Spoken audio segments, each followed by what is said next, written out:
ஆஸ்திரேலியால நடந்த ஜூவிஷ் ஈவென்ட்ல யூதர்களின் நிகழ்வுல யூதர்களுக்கு எதிரா ஒரு பெரிய அட்டாக் நடந்திருக்கு. அந்த அட்டாக்ல 15 பேர் இறந்திருக்காங்க.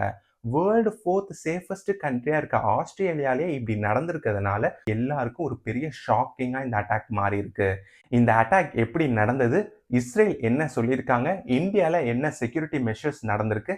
இந்த அட்டாக்கும் பிரிட்டிஷ்க்கும் எப்படி சம்பந்தம்னு இந்த வீடியோல டீடைல்டா பார்க்கலாம். அதுக்கு முன்னாடி அரவிந்த் ஸ்ட்ரீட் சேனலை சப்ஸ்கிரைப் பண்ணாம இருந்தீங்கன்னா சப்ஸ்கிரைப் பண்ணிருங்க. ஆஸ்திரேலியால இருக்க பாண்டாய் பீச்ல தான் இந்த அட்டாக் நடந்திருக்கு.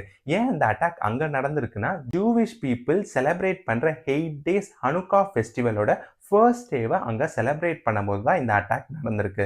நம்ம எப்படி தீபாவளியை செலிப்ரேட் பண்ணுவோம், அதே போல 2000 இயர்ஸ் பிஃபோர் கிரீக்குக்கும் ஜூவிஷ் பீப்புளுக்கும் நடந்த சண்டையில ஜூவிஷ் பீப்புள் வின் பண்ணதுனால அதை செலிப்ரேட் பண்ற விதமா 8 டேஸ் ஆன Hanukkah festival Jewish people celebrate பண்ணுவாங்க.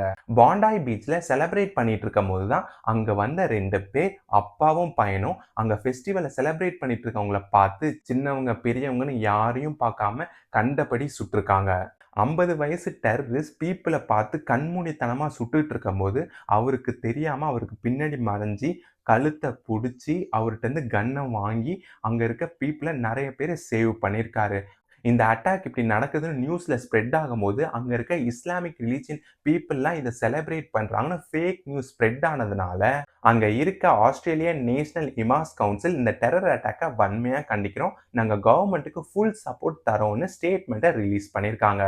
இந்த ஷூட்டிங் அட்டாக் நடந்தது மட்டும் இல்லாம அங்க இருக்க கார்ல எக்ஸ்ப்ளோசிவ்ஸ் வெடிக்க தயாராகவும் இருந்திருக்கு.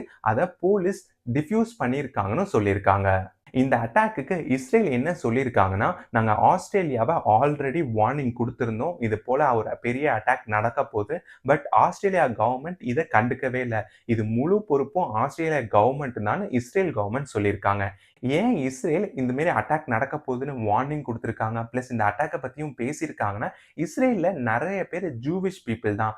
இஸ்ரேல் பாலஸ்தீனியன் பீப்புளை அட்டாக் பண்ணதுனால பாலஸ்தீனியருக்கு சப்போர்ட் பண்ற பர்சன் ஜூவிஷ் பீப்புளை அட்டாக் பண்றாங்க. செக்யூரிட்டி ஏஜென்சி ரிப்போர்ட் படி இந்தியாலையும் ஜூவிஷ் பிளேஸ் அவங்க ஜூவிஷ் பீப்புள் மேல அட்டாக் பண்ண டெரரிஸ்ட் ஆர்கனைசேஷன் பிளான் பண்ணியிருக்காங்கன்னு வந்த இன்ஃபர்மேஷன்னால இந்தியன் கவர்மெண்ட் இங்க மெட்ரோ சிட்டிஸ் அண்ட் ஜூவிஷ் பிளேஸ்லயும் செக்யூரிட்டி வைஸ் இன்க்ரீஸ் பண்ணியிருக்காங்க. நம்ம வேர்ல்டு ஃபுல்லாவே ரிலீஜியன், லாங்குவேஜ், பார்டர்னு நிறைய ப்ராப்ளம்னால நிறைய காமன் பீப்புள் தான் இறந்து போறாங்க. இந்த அட்டாக்கை பத்தி நீங்க என்ன நினைக்கிறீங்கன்னு கமெண்ட்ல சொல்லுங்க.